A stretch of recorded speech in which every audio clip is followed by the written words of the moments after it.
And now we are going to go to our next speaker, Farnam Nekouei. Farnam is a former political prisoner in Iran, political advocate, and president of the Formation of the United Iranians in Hamburg, Germany. As a vocal critic of the Iranian regime, Farnam has long been advocating for democracy and human rights, with a particular focus on the plight of political prisoners and dissidents under the Islamic Republic. Farnam, having endured political imprisonment and now advocating for a united Iranian front abroad, how do you think political freedom and the right to speak out play a big role in fighting for freedom of religion in the country? Hello, everyone. And Natalie, thank you so much for having me.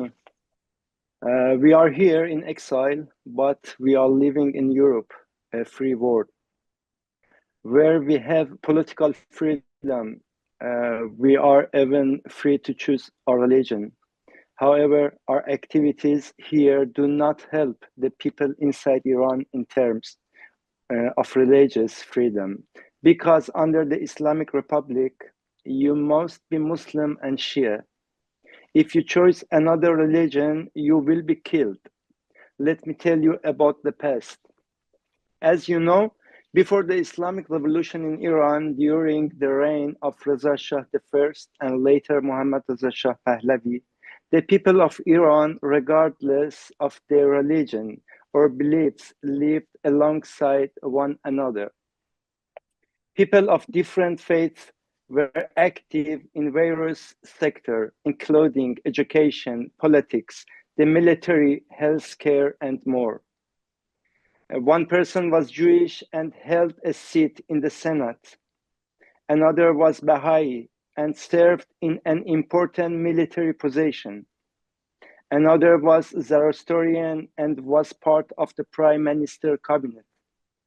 Then suddenly, 46 years ago, within a few months and with the help of Western countries, the regime in Iran changed, and they call it the Islamic Republic.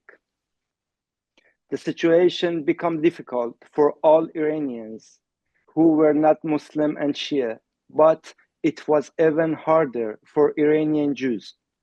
The Islamic Republic, under the leadership of Khomeini and later Khamenei, forced Iranian Jews to leave their temples after centuries and go into forced exile. The Islamic Republic did not stop there. Unfortunately, I'm from a generation that read about the first Holocaust in history books and saw the second Holocaust with my own eyes. We all know who did the first Holocaust. The question is who planned, financed, and militarized the second Holocaust in October 7th. It wouldn't be wrong to mention the terrorist and proxy groups of the Ayatollah's regime, as they are under the command of a dictator named Ali Khamenei. The answer is the anti-Semitic ideology that has occupied the Iran for 46 years and has taken 85 million Iranians as hostages. For example, you can see the famous video of the former president of the Islamic Republic regime, Mahmoud Ahmadinejad, on YouTube, where he says that Israel must be wiped off the map. Not long ago, the world saw that Israel, in response to Hezbollah in Lebanon, blew up all the pagers of this terrorist group. And the pager of the ambassador of the Islamic Republic regime in Beirut also exploded. And the ambassador lost an eye.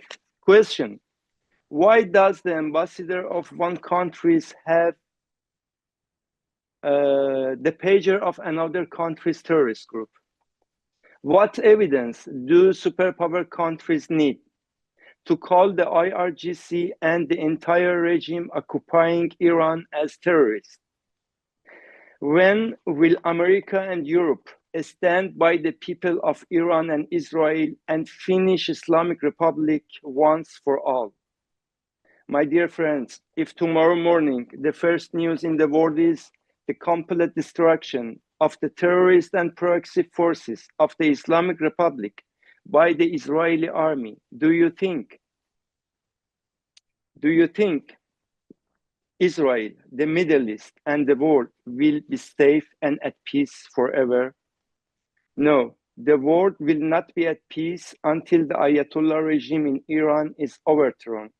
And the only credible alternative and legitimate heir to the Iranian throne, the Crown Prince Reza Pahlavi, returns to Iran and eliminates anti-Semitic ideology from the region with his strategic actions.